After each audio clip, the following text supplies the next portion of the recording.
I think that any anniversary issue is important, and all magazines go through this, but 100th anniversary is extra special, and so we wanted to kind of make this issue as special as we could and extend it beyond the magazine.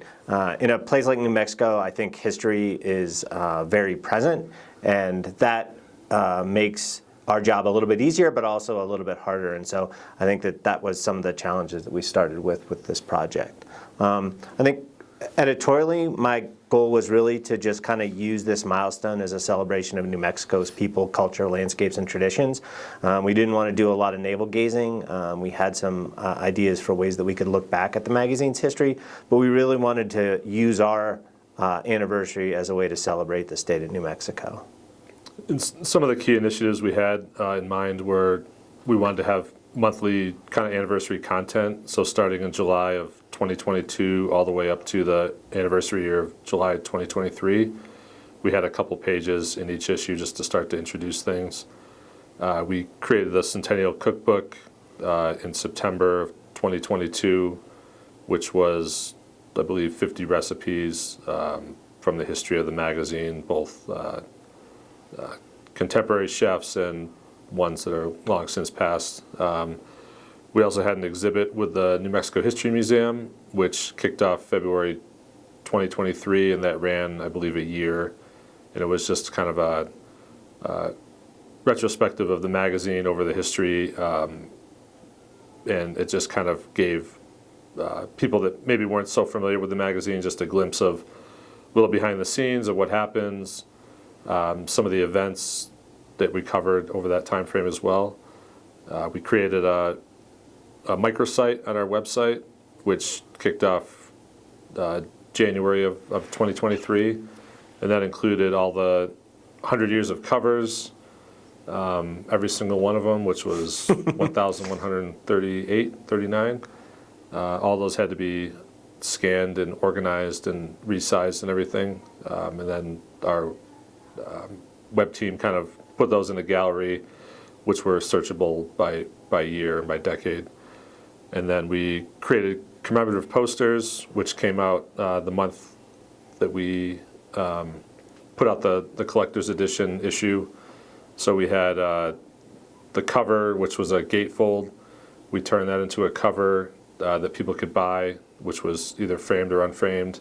And then we had a poster which had every single cover from the beginning of time in 2012 up till July 2023, and we organized into a poster format that showed every single one of those covers, and that could be bought either as a framed or unframed option as well. We ran, on our marketing side too, we ran a little Instagram anniversary giveaway. We partnered with Heritage Inspirations, which is a tour company here in New Mexico, and gave away some really great experiences as well. We also had a couple events that we ran in partnership with some chambers of commerce to really just kind of get the anniversary out there to people. The process actually started back in 2020, even before I started at the magazine, which seems a little bit crazy, but I think we actually needed all that planning time to get things started. Back in 2020, it was just a lot of brainstorming, budgeting, partnership building. The partnership with the History Museum took a long time to kind of establish. There was a lot of steps in that, and so I think it was great that we kind of got that rolling. One of the things that's kind of funny about this is that editors aren't great with numbers, as many of us know, and we actually thought that our anniversary was going to be in 2022, although the magazine started in 1923, so 100-year anniversary is actually 2023, but that actually got us moving along with a lot of our planning for some of this stuff. So the exhibition planning started officially with the museum in March of 2022, and then web development began that same month. Our web development process took a long time. Our web design partner was a little unresponsive in working with this thing, and so it took us a little bit on that. Cookbook planning started similarly around early 2022, and we went to press in August on that. So it was a 6 to 8 month process, and then cover planning began. When did cover planning? begin? We we hired an illustrator to do the cover collage for us because we couldn't think of any other way to really execute a cover that covered 100 years of New Mexico history with one singular image. We were thinking of doing 4 different covers and maybe do 4 different artists, which would cover different cultures and peoples of New Mexico. But we decided to do more of a collage, which kind of worked out pretty well. But that was all that cover reference and imagery had to be collected and given to the illustrator probably, I think I gave him like 6 months in advance. So probably in January or February, all those folders were given to him with kind of an idea of what we were looking for. The cover scanning took part probably a year in advance, and that was getting the whole staff involved. We gave everyone on staff a decade, sometimes 2 decades, and they would be responsible to scan all those, put those in a folder on our Teams drive, and do what they could. Some people could do some Photoshop retouching. Some people, their ability was just scan the PDF. That was it. And then the art department kind of took those and resized them, retouched them, named them correctly, and then put those back on the drive. I think the thing that got the short shrift was the collector's edition planning on the editorial side. We started way too late. I think it just, all the other efforts that we had took a toll on a kind of small staff. I think budget and staffing constraints were one of our biggest challenges. Though we did get some extra budget for this issue, which I thought was nice. I was new as the editor of the magazine, and so that was a challenge. Somebody brand new to New Mexico, had never been here before. And so I think that was a challenge, kind of learning what was important to people. 100 years is a long time. And so I think trying to cover the kinds of things that we wanted to cover over 100 years made that challenge. And I think collaboration with other agencies was a challenge too, especially as a state agency working among all those sort of state agreements was a challenge for us as well, especially on the museum side. But I think it was all really worth it. Some of the opportunities that we were just looking for, we wanted to really expand this anniversary beyond the page. So things like the contests that we had, those get-togethers to kind of celebrate the state and celebrate the magazine were really important to us. The museum exhibition really was that sort of extension beyond the page and kind of bringing it to life. So I thought that was really great. I think reimagining some previous cookbooks or previous projects, the cookbook, we've done cookbooks in the past, and so just trying to reimagine that for for 2023 was really important. And I think, the other things that opportunities is 100 years. So I think that you have a lot of content to mine from. And also being new, I think me as the editor, it was just sort of looking at things with fresh eyes and being able to see things that maybe, someone who'd been here for a long time might not see. So I think that was some of our challenges and opportunities. Some of the monthly editorial content that we started in July of 2022, we had a couple pages that kind of look back at the history of New Mexico, just to kind of introduce people as part of like the anniversary year celebration. We created a set of logos that would go on the cover just to kind of show the reader that this is part of the anniversary year. We did a look back, kind of like an excerpt from like an old issue that editorial had chosen. We ran an online story with additional stories to complement our email newsletter. And some of the highlights were we showcased writers from the archive, artists that were just kind of important to New Mexico and important to the magazine. Those included artist Peter Hurd, stories from Tony Hillerman and Rudolfo Anaya.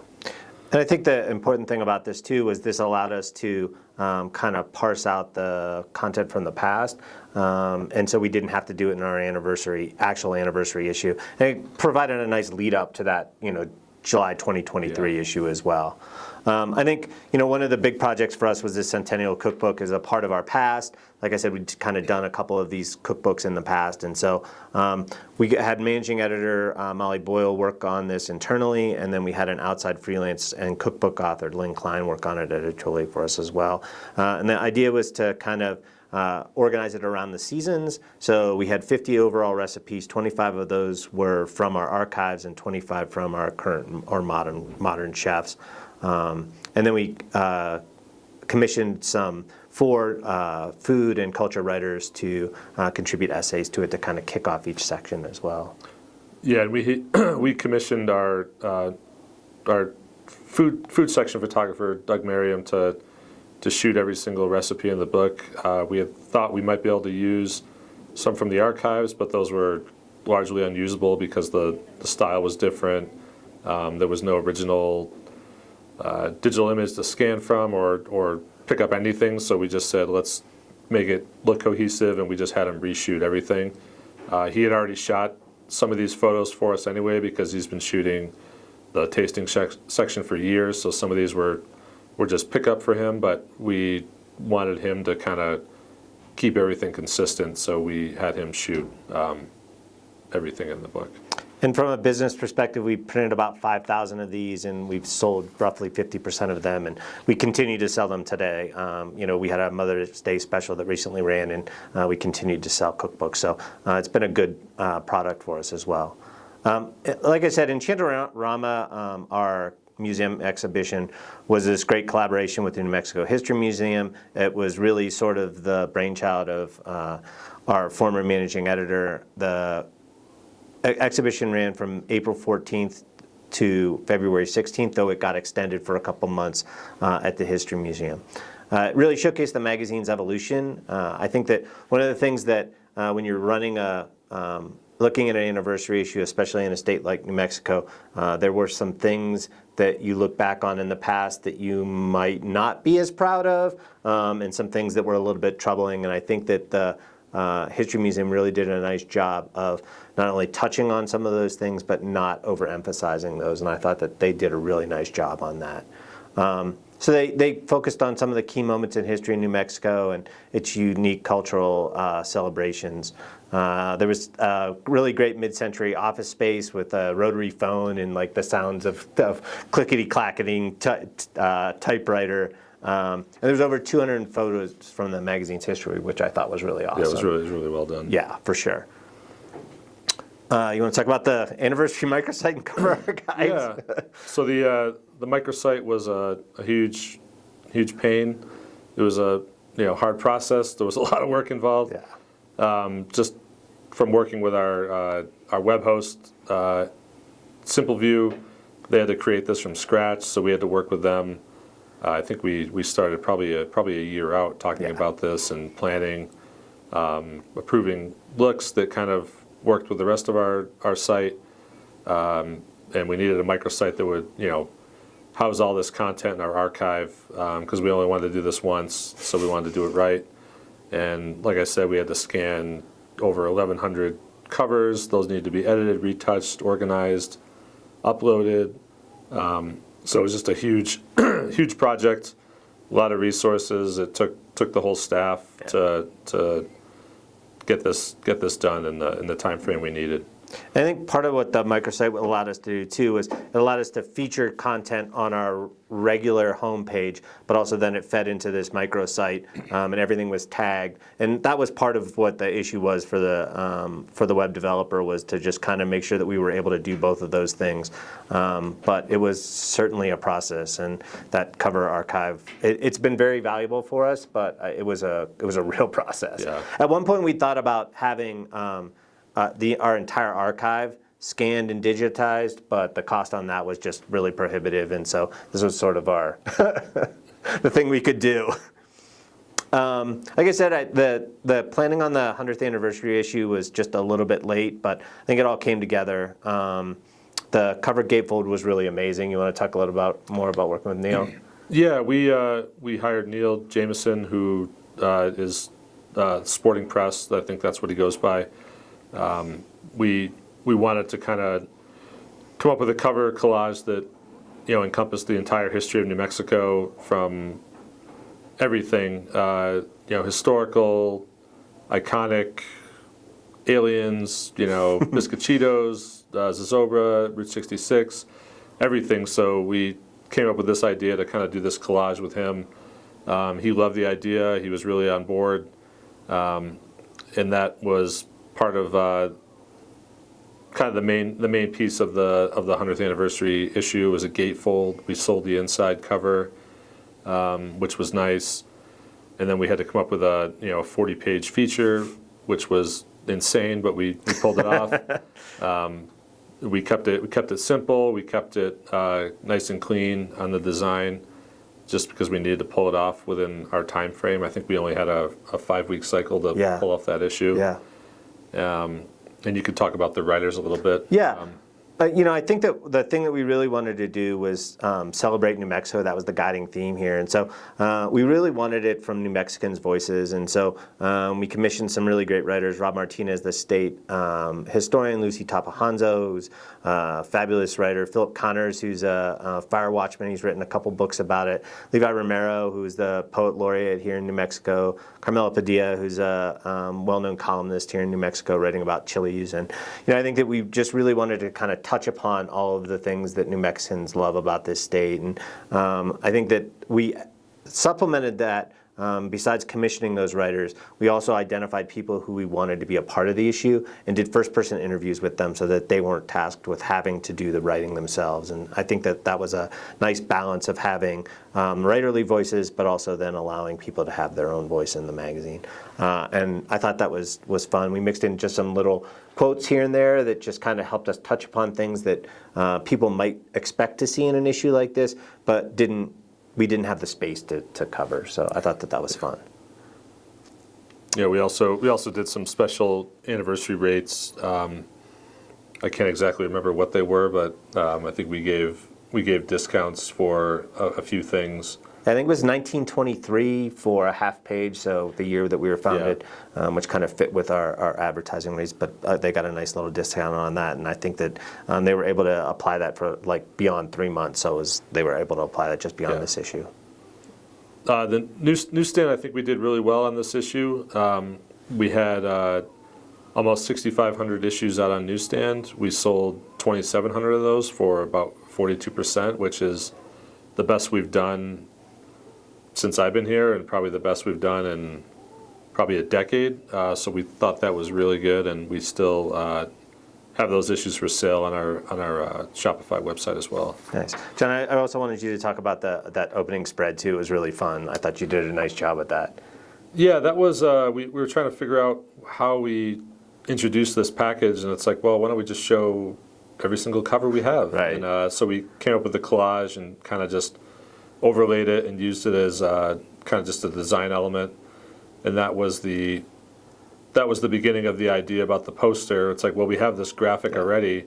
We could just turn it into a PDF and, reuse it potentially for our store as like a poster, commemorative poster. And I think that worked out really well. Yeah, and people did have some interest in purchasing the cover and that poster, so I thought it worked out well. We just kind of extended it with some other merchandise. We've got a hat and a mug with the cover label on it for somebody who wants something a little bit less expensive than the poster, and I thought it just worked out really well. Yeah, I think we had a pretty good grouping of merchandise. Yeah. And then you include the cookbook, and that was kind of a wrap on 100th anniversary and everything we created for this one. Yeah, it was fun. It was a lot of work. So if you have any questions, we'd be happy to answer them for you. You can shoot us an email or we'll answer it on Zoom.